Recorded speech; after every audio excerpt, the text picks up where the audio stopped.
Hi, Sarah Webb. Thanks for talking to us. We're here at Martina Devlin's launch of her new book about Sisterland. Yes. I'd just like to ask you about your career as an author. Sure. You've written both children and adult books. Novels, yeah. Yeah, novels, eh? Can I just ask you a little bit more about your children's books? Yeah, sure. I've written 34 books in total. Some of them are for children and some of them are for adults, and they range from picture books, which are for very young children, which are illustrated, not by me, I can't draw, and to up to teenage books, which are for, there's a series called Ask Amy Green, and they are for age kind of about 10 to about 15. Okay. So everything, the whole age groups. So who have you been inspired by somebody to write children's novels? Well, I suppose I've been a big reader since I was a child. Yeah. So I grew up on things like Pippi Longstocking and the Moomintrolls and Enid Blyton and a lot of American books as well. I really like Dr. Seuss and Roald Dahl, of course, and also Judy Blume, who is an American writer who writes books for girls about kind of quite strong topics, separation of a family or a death of a father, and so she would have been one of my inspirations. Okay. Enid Blyton, you mentioned her. Because there's a kind of a division there between boys and girls. There's, for example, St. Clair's or whatever. Eh? There's, what ones did you read when you I read them all. So I read I liked the boarding school ones, the Mallory Towers, the St. Clair's, but I also read the adventure ones, the Famous Five and the Secret Island. So all of them. Okay. Yeah. But could you see yourself then already as an author writing children's novels? No. I think most writers start off as huge readers. So I always wanted to work in books. So when I finished, I did English in college and history of art, and then I knew I wanted to work with books, so I became a bookseller.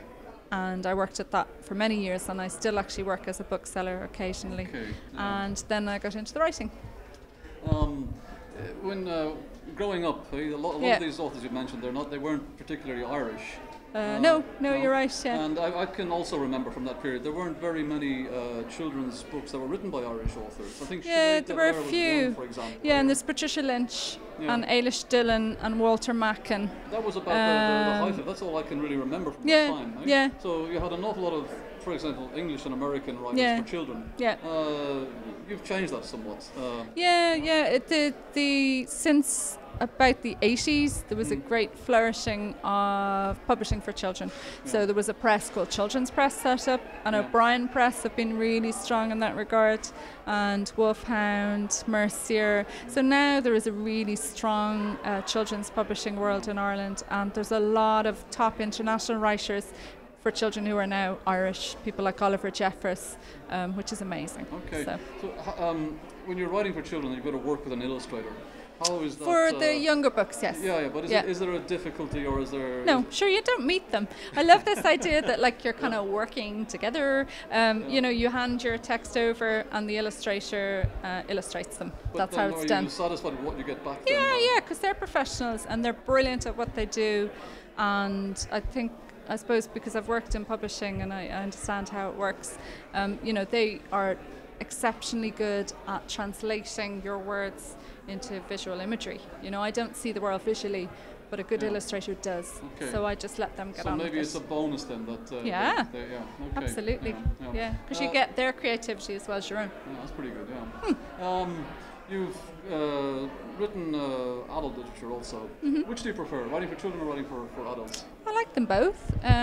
Children's are shorter, so that's a great advantage, especially when it comes to rewriting. Okay. But I like both. It just depends. It's more, I fall in love with characters really rather than... Yeah, I like both. Okay. Yeah. Which of your characters stays with you most? Which one have you got a favourite or? The series I did, the Amy Green series, I wrote it for 8 years. So, you kind of, there's a girl in that called Clover and Amy who are very fond of. But then you kind of move on and the new characters are the ones you live with every day. Okay. So there's a couple of new characters I'm writing now, a girl called Aurora. Okay. And she's kind of in my head a lot at the moment. So it tends to be the ones you're working on at the moment tend to live in your head the most. Pretty good. Okay.